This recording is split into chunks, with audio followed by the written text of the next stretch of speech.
We're down here today in Stanley County looking at wheat, and as we move toward harvest, I want to talk about how harvest timing and weather influence test weight. Many of the growers in this area are going to be growing grain that they are intending to take to the milling and baking market. And for that, we need high quality, and that means high test weight, good falling number, and very plump kernels. So the main thing you want to think about when deciding harvest timing is your grain fully mature and at hard kernel? So that means you can not crack it easily with your fingernail.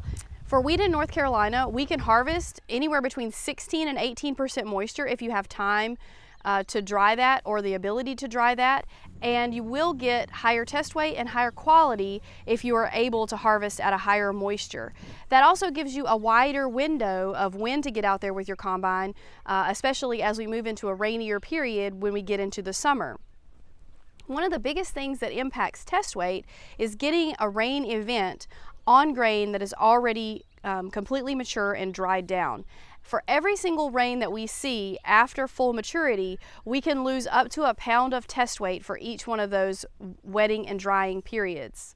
If you're not certain whether your wheat is milling and baking quality, you can now submit a 1-quart sample to the Grain Quality Analysis Laboratory at North Carolina State University.